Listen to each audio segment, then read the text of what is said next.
Oh, according to this, I'm live. Am I? I don't know. I don't know. I'm going to talk as if I'm confident and know I am whilst checking. I think I am. Wonderful. Just getting used to my new home here on YouTube. I better close that down. I think I've left the right thing open. Yes. Hello. Happy first Friday in May and happy Friday. And welcome to the live making of All the Everything. I am Lian Tyler, and this is my monthly making of my monthly show where I talk about all manner of different things chosen by our wonderful Facebook group members. So the reason I keep saying this is the making of, it's literally that. In a moment, I will start recording the show proper, which is what goes out onto our podcast, also on YouTube, as an audio file. So audio file doesn't sound very grand, but a podcast. I like doing it live like this. It, for me, creates a different kind of energy. There is an aliveness in doing a live that I find is missing when I just record something. So that's the way I do it like this. And it gives you the opportunity to just kind of like witness me as I'm doing it, which I'm guessing is interesting for some people. Also means you get a sneak preview of the podcast before it goes out, because the podcast doesn't go out until next week. Actually reminds me, I forgot this was going out next week, and I've been planning for a different one to go out next week. So that's what we're here to do. You are here to witness me, and I hope to send me love as we co-create this month's All the Everything. Is there anything else for me to do and say before I begin? I don't think so. I've got a new webcam, so if the lighting looks different, and in fact if my room looks a different color, as one person said to me, that is why I have a new webcam, which is meant to be super duper and far better for doing video with than my previous one. I don't know about these things. I just receive whatever Jonathan decides to buy and send to me. So I know it's a Logitech. Other than that, I don't know anything about it. Okay. Oh, the other thing Jonathan's told me about recently is to stop putting my drink down noisily on my very beautiful coaster, but it's a noisy coaster. So I'm going to replace that to please Jonathan.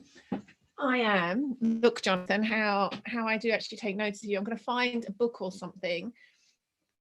Right, give me a moment. I'm going to get a journal to put it down on.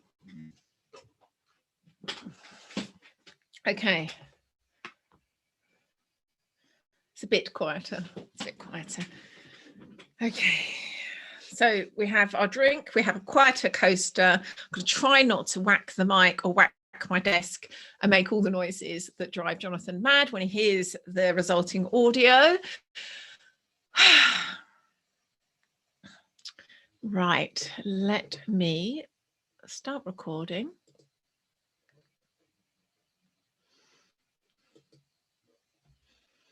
Welcome to May's All the Everything. Welcome, welcome, welcome. So I will shortly be diving deep into the topic of money that's been chosen by our wonderful Facebook group members. Before I do that, I'm going to share what I've been up to in the last month, specifically what I've been creating, consuming. And I've decided literally in the last 5 minutes to share with you something that I had totally not planned to share with you at all. And I've no idea why I've suddenly decided to share this with you, but this is a world exclusive. And so here goes. One of the things, in fact, probably the main thing I've been consuming over this last month is a whole load of resources on the topic of autism. And the reason I've been consuming a whole bunch of top resources on the topic of autism is because I was diagnosed with autism, I think just over a week ago, or was it 2 weeks ago? 2 weeks ago tomorrow. And when I say autism, it's the kind of artist formerly known as Asperger's, for those of you that kind of have some sense of that spectrum. These days, the term Asperger's is kind of old money, and anyone that's diagnosed with this is just within that autism spectrum. Yeah, so it's a much longer story in terms of why I went for that assessment, what the diagnosis means for me. I'll say it's actually been pretty profound and life-changing in ways that I absolutely hadn't expected. I'm going to share much more about all of this in an episode probably in the next month or so, where Jonathan's going to interview me on all of that. So you'll hear more then. If you've got questions, please feel free. I'm a completely open book on this. From my perspective, differences like these are superpowers. They're certainly not disorders. The actual kind of official term for autism is autism spectrum disorder. You won't hear me using that. I see it very much as one of the ways that humans are beautifully unique. And again, I'm a complete open book on it. So if there's anything you want to ask me, feel free to reach out via all of our different channels. If there's a specific question you want me to speak to when we do that episode. I'll say just in kind of for now, the main reason I went for the diagnosis was that, I guess twofold. One, I just wanted to know. It'd been something that I had been wondering for many years.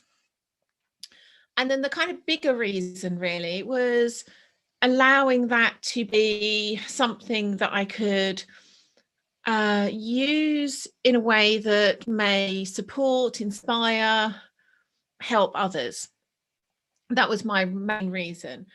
I wasn't expecting it to make much of a difference to me personally in terms of how I live my own life. And it's really surprised me how it already is and has in incredibly positive ways. There's been some kind of setting parts to this, processing a lot in terms of my past, and really starting to get a better understanding of myself. But again, that's the reason I went for the diagnosis, and I'm going to share all of what's been created from it when I do that next episode. So look out for that if that's something of interest to you. And it's certainly going to be something I'll be speaking about a lot more broadly in terms of again, differences as a superpower, whether that is autism or other neurodivergences, or ways that people are, for example, very sensitive. All of these differences that in our culture we're making wrong and shaming and casting into shadow. My deep devotion is about bringing those out of shadow so that they can be medicine for the world. So you will be hearing me talk about that so much more over the coming weeks, months and years, probably until the day I die. So in short, I've been consuming a bunch to understand more about autism, and I guess all the ways that it's going to be useful for me to have a better understanding of it, and therefore myself, and therefore other people on the spectrum. Okay. With that big announcement out of the way, and the Wake and Wild team are going to be very surprised when they hear me talk about this, because again, I only decided 5 minutes ago. No one knew that I was planning to share this, including me. And now to what I've been creating over the last month. And as ever, a lot. And it was Sarah from the team who suggested I talk about what we've been creating around magic in Wake and Wild Medicine. That's been each month of Wake and Wild Medicine, we have a different topic that we dive deep into. And this month's topic has been around magic. And my intentions when Jonathan and I first decided to do a whole month on magic weren't really necessarily to kind of teach people about magic specifically in terms of practices. It was more about that general understanding of, let's say, the first principles of magic. And I suddenly had this inspiration to do a class on magic, on sigil casting in particular, which was yesterday. No, not yesterday. What's the day today? Was it yesterday? Yes, it was yesterday morning. And the really interesting thing was, I suggested running this class, I think about a week ago, and just asked the circle, the Wild Medicine Circle, is it something they'd be interested in? They said yes. So I popped an event in the diary and didn't really think about it. And then yesterday morning, I was doing my makeup, which is often a kind of time of real contemplation for me. And I was doing my makeup and I was thinking, wow, I'm going to be teaching a class on magic in a couple of hours. That's incredible. How did I arrive at this point? I'm teaching magic. How cool is that? And it just suddenly really hit me how I can't even find one word that quite sums it up. I'm going to sound completely cliched, but it's like blessed and fortunate and just, you know, so delighted, so appreciative that my life is created in a way that I get to teach other people magic. And then shortly after that, I was talking to Jonathan. We have a kind of catch-up call at the start of most mornings, and I was sharing that with him. And as I went to share it, I just was overcome with tears. And I have this thing I've noticed: if I speak something that's true, I feel this kind of like just rush of emotions come up, and it's not really an emotion that I could associate with sadness or happiness. It's just like, for me, it's like the emotion that's associated with speaking truth. That's what I've noticed. And as I was sharing with him this sense that I had of like, wow, I'm teaching a class on magic, I just had this rush of emotions. I was trying to talk to him just like through these tears dripping down my face of like, oh my goodness, like it's just really hit me how much that means to me. I can feel the emotion coming again now. I'd like for that to be my work and my life isn't something I ever expected, and yet is so right. So we've got a week, I think, left of this particular month on magic.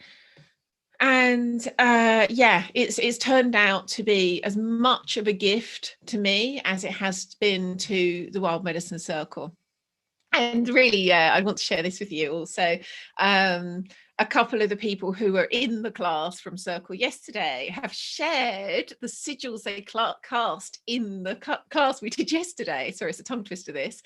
Either already have come true or kind of showing early signs of coming true. And I'll quote, actually, let me just find the quote. By the magician Grant Morrison, who I adore. He's amazing on the whole kind of sigil magic in particular. And I love his quote on this. I love this quote. I've used sigils for healing, for locating lost objects, and for mass global change. I've been using them for 20 years and they always work.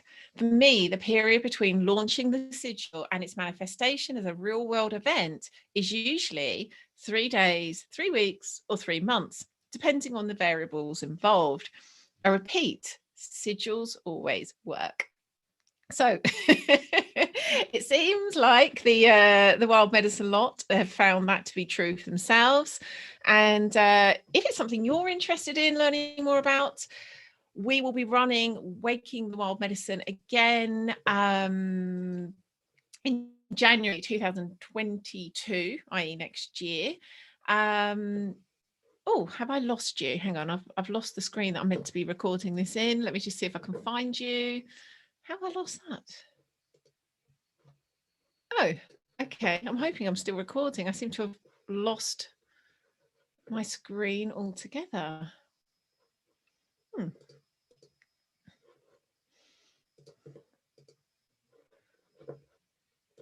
Ah, there I am. I don't know how I did that. Sorry. Yeah, so if you're interested in joining us for Waking Wild Medicine next year, you can do that. And I'll give you a roundup, all the links at the end, but just for now, it's primalhappiness.co/wild medicine if you want to register your details to be one of the first to know when we do open that for enrollment. It'll probably be later this year. Okay, let's now dive into all things money. And so the actual title of this is What Your Relationship with Money Reveals About Your Life. And I'm really happy with this topic. I could have happily chosen that myself, but I didn't. It was chosen by the members of our Facebook group. So thank you so much to everyone who took part in that poll. It's a monthly poll we do. So if you're hearing this and haven't voted before, you can do that. The next poll will be going out in the next few days, and then you can decide what you'd like to hear me talk about next month. But yeah, I seem to often get my own way with these polls. I often have this kind of secret, like, oh, I'd really like that one to win. And nearly always it does. So yes, I'm very happy with this one. What your relationship with money reveals about your life. And as I was planning this one, I decided to make it kind of, I guess, more like an interactive class than an episode. So what I would suggest, if you want to really go deep and take part fully, it might be an idea just to run and get yourself a pen and a journal, diary, notebook, piece of paper, whatever, something you can write on basically. Or of course you could do that using some form of technology too. But if you want to, I'm going to be giving you some prompts, some kind of like inquiry questions as we go, and one about kind of noticing things as I talk. So if you want to take part fully, I would really recommend go and get something you can take a note of some of the questions I'm asking you. Okay, with that said, I'm also going to give you a little bit of a warning.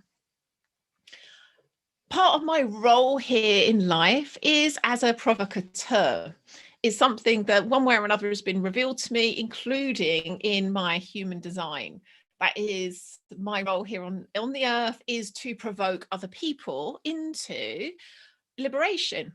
And that provocation can come in various forms. It can come in a desire for change. It can also come in this sense of feeling triggered by me in a way that you're annoyed by what I'm saying or who I'm being. And I wouldn't say it's necessarily intentional on my part. I'm guessing my soul intended it back when I chose to come into this earth in this particular form. But it's something, I guess, that I'm more and more willingly leaning into playing that role, intentionally playing that role. So it's not with this idea of wanting to polarize, wanting to create controversy. I'm actually not someone that particularly enjoys that. However, I do recognize there is real medicine in creating activations of all kinds in people. And so I'm willing to play there if you are. So there will be, I suspect, several things during the course of this episode that may well trigger you, or certainly, again, activate. The word trigger in itself has this sense of a negative trigger, when if we use the word activate, that can come in the form of emotions we don't like, but it also can come in the form of emotions we might actually like. So notice it can be either way. It's an activation, and I would say a gift to you. Is showing something about you that's been in shadow and is being illuminated so you can work with it. The other thing I will say is, when we're in inquiries of this kind, particularly around something like money, which is a really, really potent substance, the stories that we've created around money will often go deep, really back into wounds created in childhood. So anytime you're inquiring, but again, particularly when it is something that is as potent as something like money, be really gentle with yourself. Really bring loving awareness to this. Don't shame yourself, beat yourself up for anything that comes up for you as you're in these inquiries. The more love you can bring, the more truth you will see. I promise you that. If you shame yourself, you will close down and you will see less. So maximum love.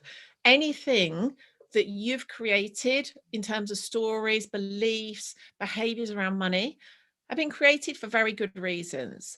In short, you could say they were created to protect yourself.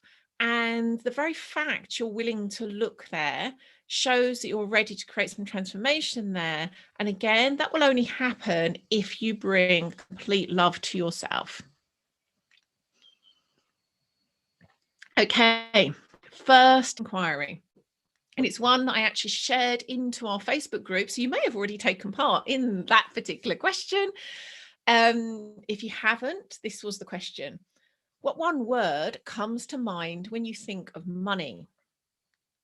I'll just give you a moment. I'm going to share some of the ones that came up on our Facebook group because it is actually quite mind-blowing, the variety. But I'll give you a moment. What one word comes to mind when you think of money? Okay, some of those shared in our Facebook group include lack, stress, possibility, ego, sensation, unfulfilling, fun, saucy, I like that one, abundance, and shame. So this seemingly inert thing that we call money, how is it possible that we can have such a vast array of reactions to? Isn't that interesting? So we can see we're dealing with something that, let's say, isn't quite what it seems. What we will believe we know to be true about money is unlikely to be the whole truth. Let's say that. The next inquiry I have for you is, what are your beliefs that you have about your own relationship to money and the way you think it works or should work in the world? What are the beliefs you have about your relationship your relationship to money and the way it works or should work in the world?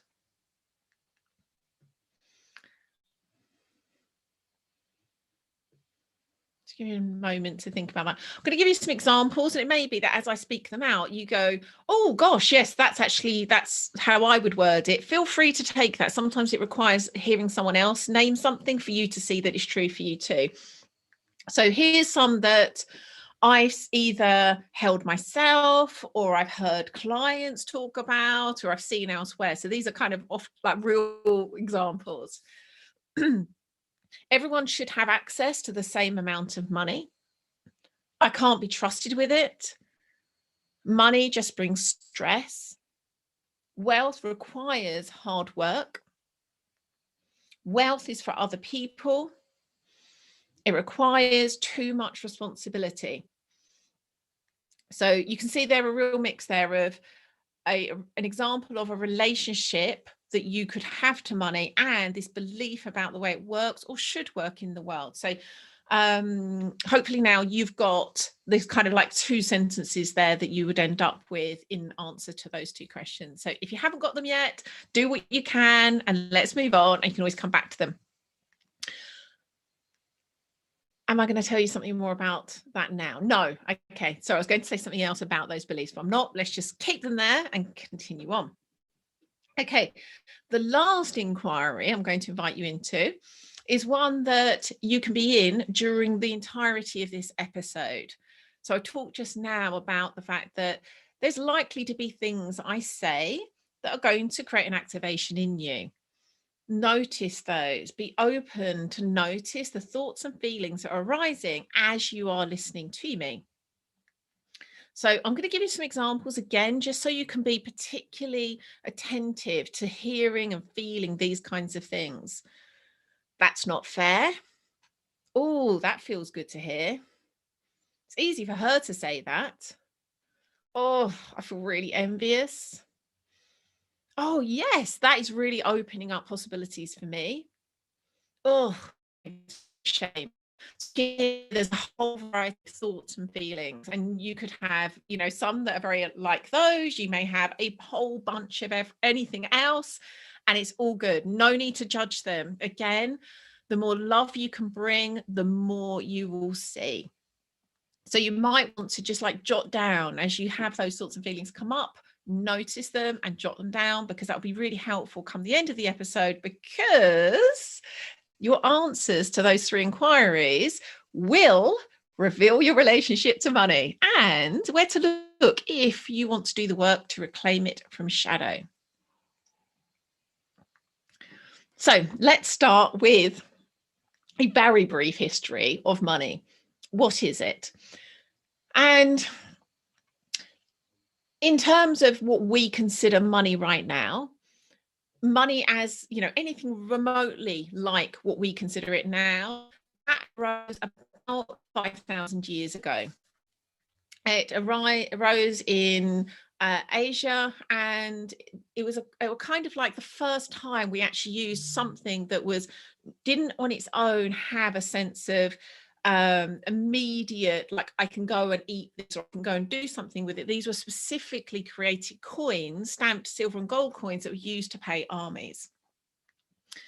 But going back before even then, we had objects that were one way or another considered precious, often rare, therefore they were precious, that then could be used as units of value that we could exchange and use in kind of like, I'm going to give you this, you're going to give me this in exchange. And, you know, so many different things, shells, rare metals, amber, animals, all sorts of things. So before we had this kind of conscious creation of something resembling money, we had other ways of exchanging units of value to be able to have a sense of kind of commerce and communion with other people, with the world. But we're going to go back even further than that. My whole philosophy on life is to look for first principles, just to go beyond the manifestations that are coming up now and to go deeper into that, into our evolutionary heritage, into those kind of primordial urges and drivers. And when we look at it from that perspective, from everything, all of the research I've done on Indigenous cultures, and also, you know, a slice of two of Occam's razor, you know, like what's simplest, what's most likely to be true, it really shows that humans, and when I say humans, I don't mean people that are kind of like so way back in time, they bear little resemblance to humans now. Really humans that are exactly the same in really the most important ways to humans today. Humans have always been in deep communion, co-creation and exchange with each other and the rest of the world from the moment we became humans. The money is just a symbol of something that we have always done. Because money is this kind of very concentrated, again, symbol of that energetic exchange is particularly potent. We are going to have very specific stories about it, but can you see that really the way that we are having that communion with the world is something that's always been true for us? It just happens that money is one of the ways that we do that primarily now. So we could say that actually our relationship to money is to a large extent proxy for our relationship for life. To life, rather. Sorry, to make sense. it's our relationship to money and that communion we have with other people and with the world is to a very large extent the same relationship that we have in communion with other people and to the world. Very, very similar. Again, because it's going back to those underlying first principles, it's just one of the ways that we have that co-creation, have that experience. And as ever, with anything else in life, we are going to have trauma and conditioning. And when I say conditioning, that can be personal and cultural and ancestral, that will create closures to us being in communion with, in this case, money, aka life. And so this really is the work of understanding what those closures are, what is getting in the way of us being in that open co-creation, open relationship with sorry, it made me laugh saying open relationship with money. So let me just take a breather, and then we're going to spend a bit of time looking at victim versus sovereign, because this is a place that it's really, really helpful to be able to see when we're being either a victim or sovereign in relationship to money. So first, I'm just going to define very quickly what I mean by victim and sovereign in relationship to money. So being a victim to money would be being at the effect of, being at the mercy of money. Being sovereign around money would mean leading, owning, creating, being completely responsible when it comes to money. So I just want you to take a moment just to notice the energetic difference between those two things. This very much is about the energetic. It can manifest in so many ways, which I'm going to explain in a moment. I want you for the moment to really feel into the energetic difference of being at the effect of and at the mercy of money versus being completely responsible, leading, owning, and co-creating with money. Can you feel the energetic difference? So, because again, these are energetics, we could be extremely wealthy and have a victim relationship to money. I know many multimillionaires who look to have a fairly victim relationship to money. They're at the mercy of it. They're at the effect of it. Likewise, which is probably more where people go and notice this, you can have very little money and have a victim relationship to it. I probably don't even need to give examples. I'm sure you have seen them and possibly experienced them yourself. So you feel at the effect and mercy of money in the way that it isn't showing up in your life or is leaving your life too fast. You can also be wealthy and have a completely sovereign relationship to it. Have this complete sense of freedom around the creation of it, the play of it, how it comes in and out of your life. You can be in that full responsibility of it and have a lot of money. And you can also have a little amount of money and be completely sovereign too. The amount of money itself is not an important variable. The important variable is whether you are victim or sovereign. So I gave the example of, multimillionaires can absolutely be still a victim to money. And actually, I love this particular program, New Lives in the Wild. Wild, not world. It's, I think, probably only a UK program. It's with Ben Fogle. I feel like I might have mentioned this last month as well. I'm clearly obsessed at the moment. And it's brilliant for this because so in short, these are people who have kind of left mainstream life, have headed to some wild part of the world, and it literally could be anywhere, and have created a life, and they really vary in terms of the types of lives, but they've created a life where they are living much closer to nature, often living off the land. And some of them don't use money at all. Some of them use money a little bit. Maybe there's a couple that actually have access to a lot of money. I can't think of any examples, but in the main, I'd say most of them don't have much money. And then even within that, there are people who are living these beautifully wild lives, who are being victim to money and sovereign to money, even within those same settings. So some of them, you can see they shifted, they perhaps chose into that life in the wild from a sovereign place, and then over time started having a more victim relationship to it, and vice versa. So there is this real sense of either I've fully chosen into this being the life that's in alignment for me and everything that comes with it, versus I've chosen this as a reaction. I'm anti this, I'm anti that, and my response to it is to run off to the wild and try to live without money. Can you feel the difference? Can you feel the energetic difference?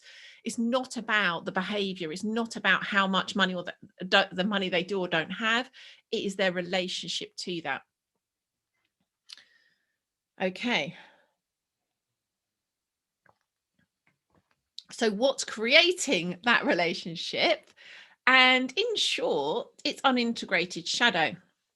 It's parts of ourselves that, for all sorts of reasons, again, primarily trauma and conditioning, have shoved a part of ourselves out of our awareness into shadow. And because it's there because of fear, it means it still exerts an incredible influence on our lives, on our thinking, and our behavior. But because it's from shadow, it's going to be largely outside of our conscious awareness. We're not going to know that that's why we're behaving and thinking and responding to the world the way we do. So unintegrated shadow creates this victim relationship to money, which then, again, as I said earlier, actually reveals to a large extent an overall victim relationship to life. And none of these things are binary. You know, it's going to show up in certain ways in certain times, not all the time, but there's going to be some, I guess, like broad truths to that, which can be helpful to see. So if we talk about, as I said, you know, if you're listening to this with the idea that actually you would like more money, maybe that is aligned to you. I don't know. You know, that's why so much of our work is about understanding what you came here for, to be able to create life in alignment with your soul from sovereignty. If for you that is to have a lot of money, maybe it is. Again, it's noticing that you can create that from victimhood or sovereignty. The thing I will say is, if you're creating it from sovereignty, it will be easier, it will be more enjoyment, and of course, it will be in alignment with your soul, which is, you know, all I'm interested in is helping people to live in sovereignty to everything. So we're not going to, for those reasons, we're not going to focus on how you can create more money from victimhood, because why would you? So if we see that being a victim to money is staying in the same shadowy relationship to it versus being sovereign, you get to create relationship to money that is aligned to you, aligned to your soul. So in short, we could see that being able to open fully to money is actually opening fully to your soul and to life. This is so much deeper than money. This thing that we call money and think we've all got a common understanding of. This really is this deepest relationship you could possibly have to yourself and to life. That's what's available here. Do you want that? If you do, then firstly, no, that is a choice. That's a powerful choice you are making. No one can make that for you. No one's insisting you make that choice, but it is available to you. You can radically transform your relationship to money if that's what you choose. And if you do choose it, that requires that you do the work to reclaim those parts of you that have been shoved into shadow. So let's begin. Again, this is something that it's taken a lifetime to get you to where you are. These are age-old beliefs, and then beliefs that have been placed on top of experiences that were created from those beliefs. So for most of us, this isn't going to change overnight, but choosing in to do the work in itself is very powerful, and we can begin that right now. You're not going to, by the end of this episode, I'm afraid, probably completely alchemize all of the beliefs you've got about money, but you can certainly make a start right now on that. So if you recall the questions I asked you at the beginning, and then also what you've captured in terms of thoughts and feelings as you've listened. So we've got the one word that I asked you at the start, then the beliefs that you have about your own relationship to money, and what you think, how you think money should behave in the world or shouldn't behave in the world. And then all those things that arose for you as you've listened. Now pull those together in a way that you can see that is your relationship to money right now. So I'll give you an example. This is just a completely made up example based on some of the things that might be coming up. Money is stress. It makes me feel envious. I think that it's for other people. And I believe it will only create more stress if I had more of it. So just spend a bit of time. None of this has to be kind of perfect and neat. Just kind of collapse the stuff that you've collected from your inquiries into something that forms that kind of view on life, that view on money, that is quite honestly creating your life. What I'd really invite you to notice is the way that some stories seem positive. Sometimes we can have this idea that, well, surely me believing that it should be fair, why would I want to change that? Well, what I'd invite you to notice that any of those kind of fixed beliefs that we have that could potentially be blocking you from that freedom to completely actualize your true will is still from shadow. So notice those ones that you could argue are kind of, well, I like that about myself. If there is this sense that it's actually blocking, and I'm going to give you an example of my own personal life, actually, it's quite similar to this. Notice that things that seemingly are positive are actually still blocking you from actualizing your true will. The other thing to notice is there's some things that we believe that seem so convincing, we convince them ourselves they actually are truth. We believe that everyone in their right mind would think this thing about money. We might even believe that everyone does think this thing about money, but hopefully, given the examples I shared from our group at the start, you can see that actually there's so many different ways that we can think about money. But often we'll have these particular beliefs that we believe are true and everyone should think of it that way. So watch out for those too. I can almost guarantee you that if you've currently got a victim relationship to money, the beliefs that you have aren't inherently true. Okay, so first of all, if you're wanting to choose into this practice of illuminating what's in shadow and reclaiming it, spend the next week noticing how that story, that collection of sentences that you've pulled together, notice how that story is showing up and creating your life. And just like I've said with the way that you want to be in inquiry whilst listening to this episode, same thing applies. Bring loving awareness to it. As you're going about your business, as you're noticing, oh my goodness, there I go again, thinking, well, if I have that money, it's going to bring me more stress. So do I really want it? Notice that and bring loving awareness to it. Don't make yourself wrong. Don't spot it and go, oh, there I go again. For goodness sake, what's the matter with me? How do I keep just finding myself back in those loops? You do that and you will close up, unlikely to see more, and you are creating a way of being that makes it very, very difficult to then alchemize from. The more love you can pour into this, the more you will see, the more you will transform.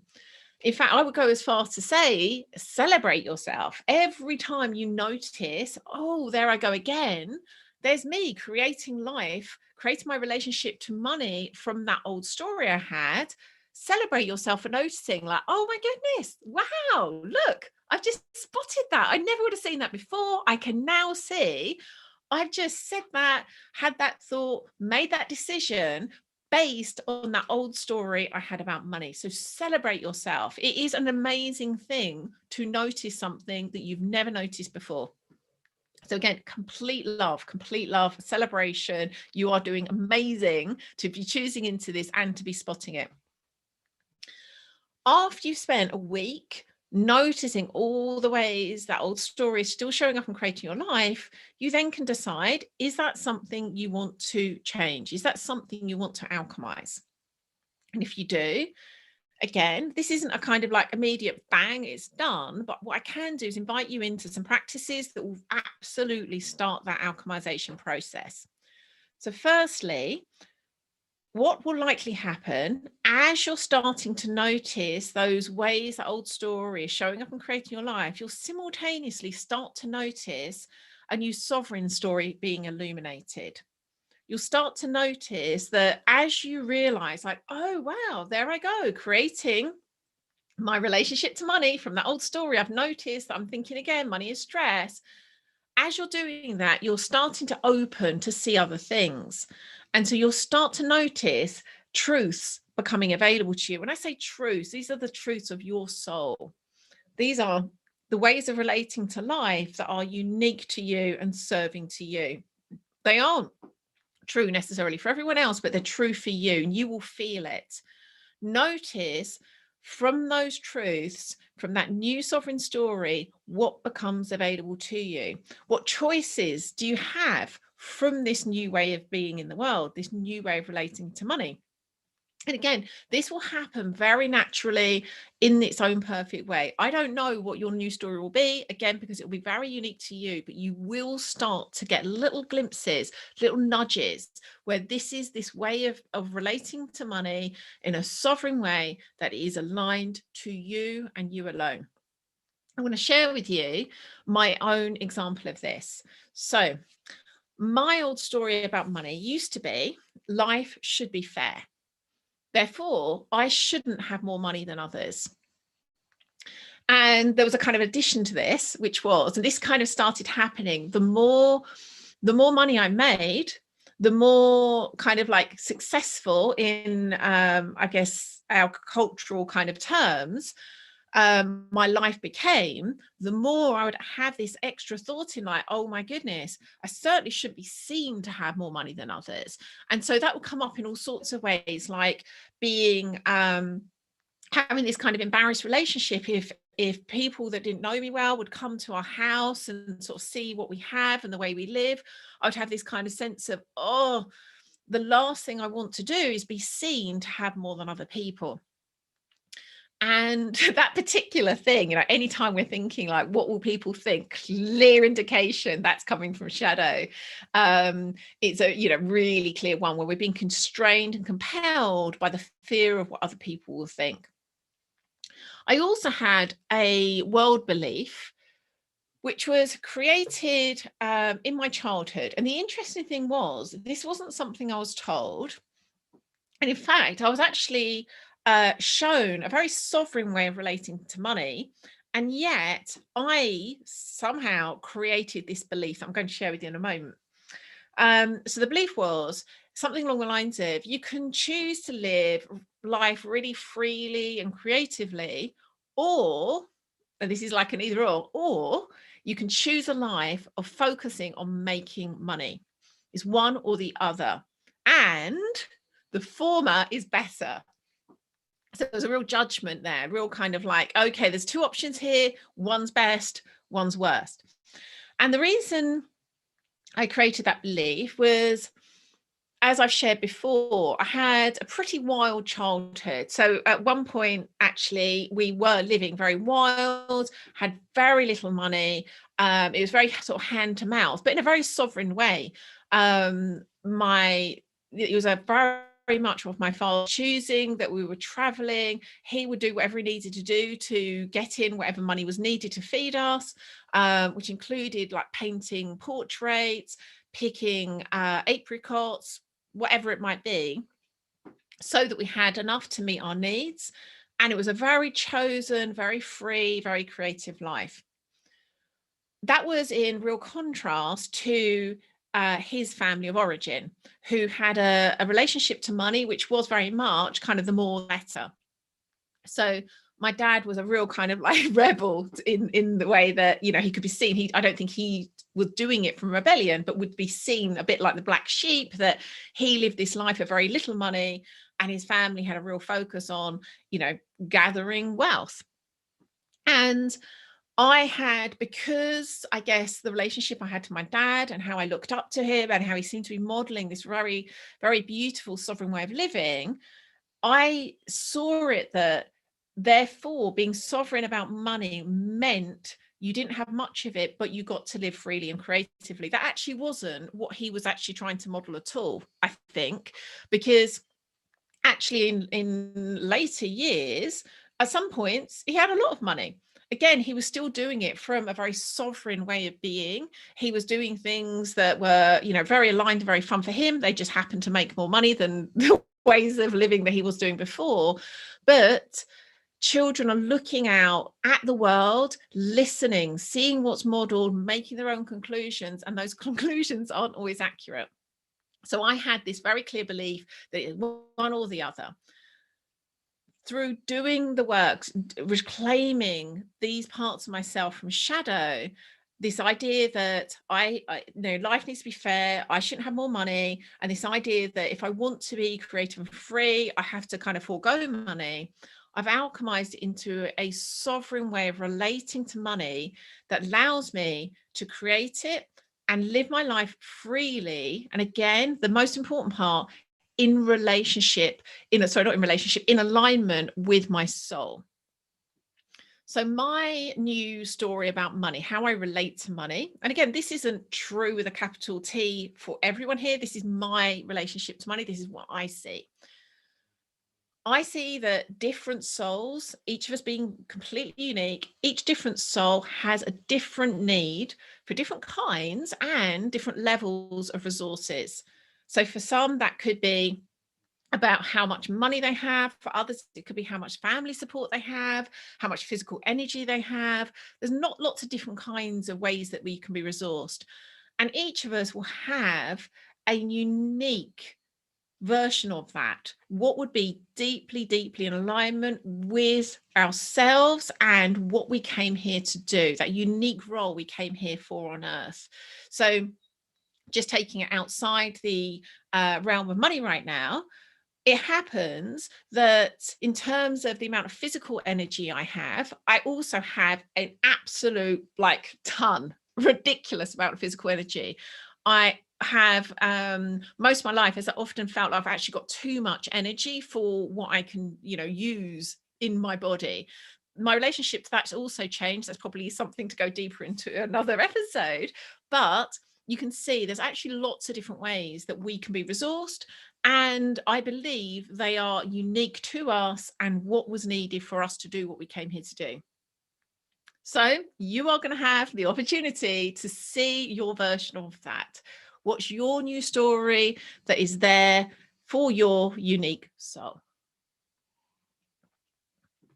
Okay, right. How much time have I got left? 5 minutes. So I've got some other invitations I'm going to make to you. These are only ever invitations. They're not, the right way to be about money. They are just ways that I've seen allow us to be more sovereign about money. So you see how you feel about each of these and choose what you think could be useful to you. I'd also recommend noticing which ones you feel activated about. As I describe some of these options, notice the ones you'll kind of go, oh yes, I'd love to do that, but also notice the ones you're like, hell no, because it may well be the part of you in shadow is using that as a way to stop you becoming sovereign. So really watch out for the things that you're thinking. What nonsense is she talking? Oh my gosh, I wouldn't want to do that in a million years, because it could be that's the one that's really going to create real liberation for you. Okay, so firstly, know your money, become intimate with it, get as close to it as you can.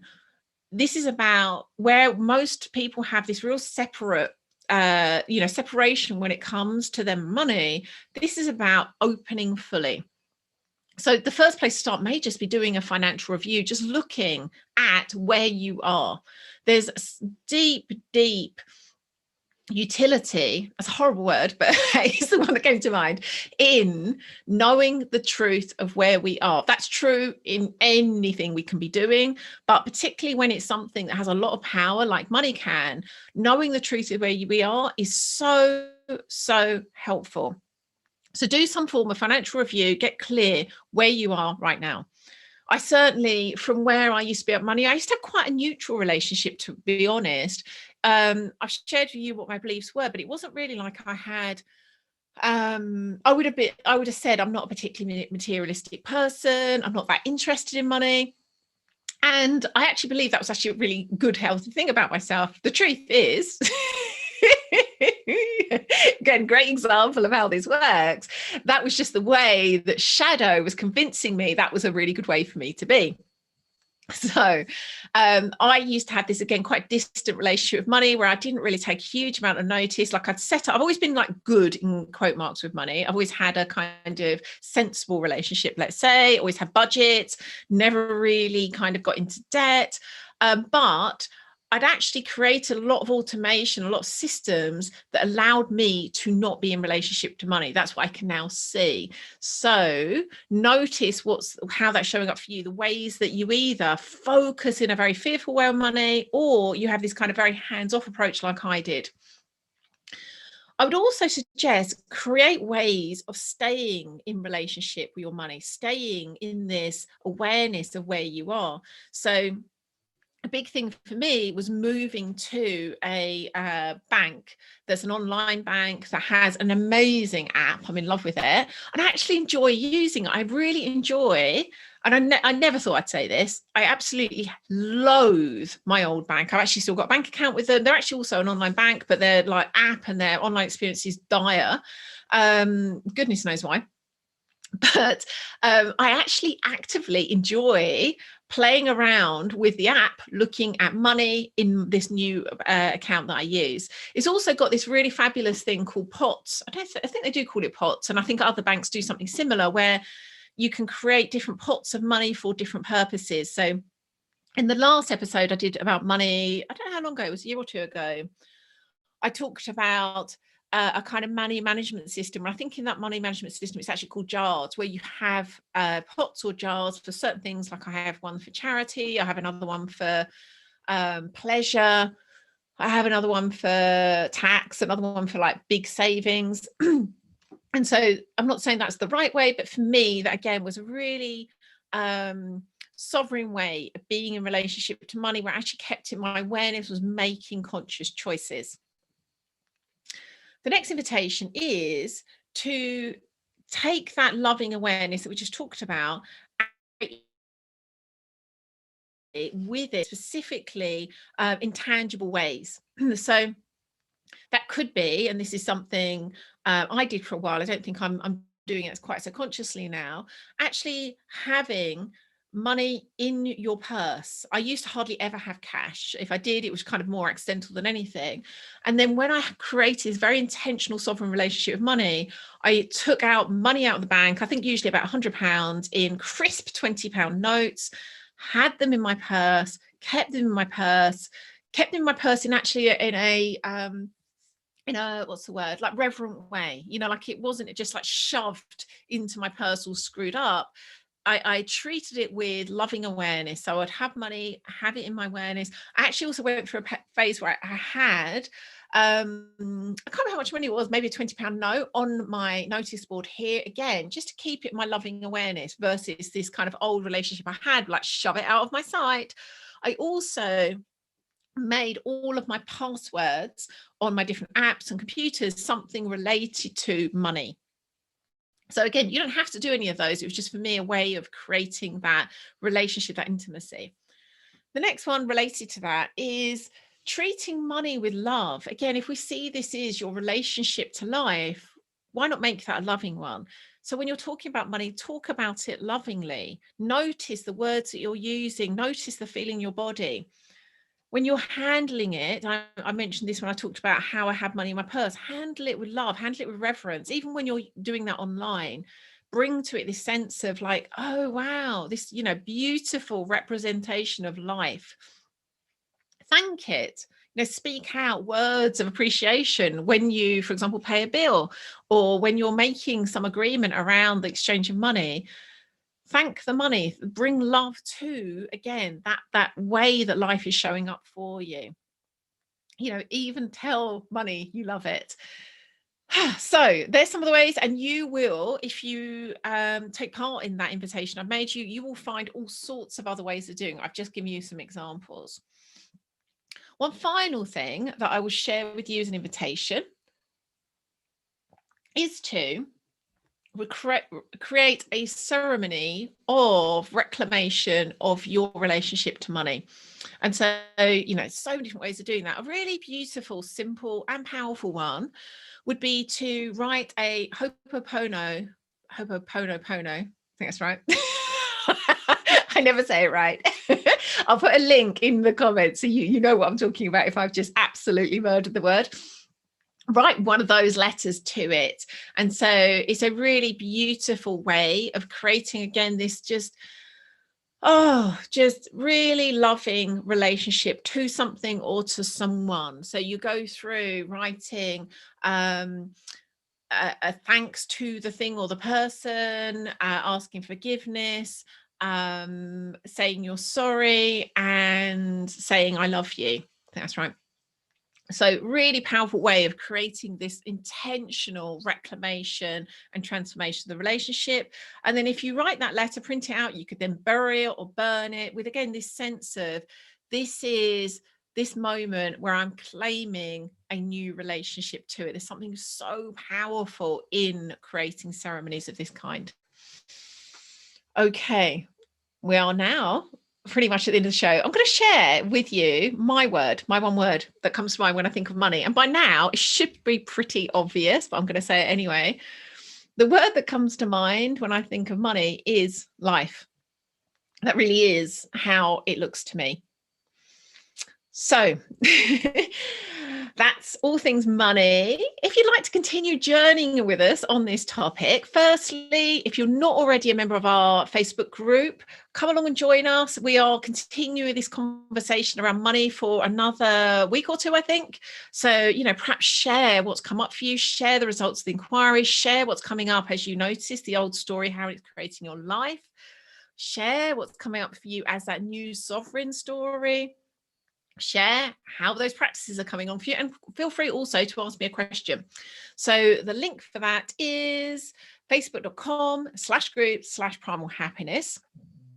Of course, if you already remember, the same invitations apply to you as well. Do share where you are, ask any questions you've got.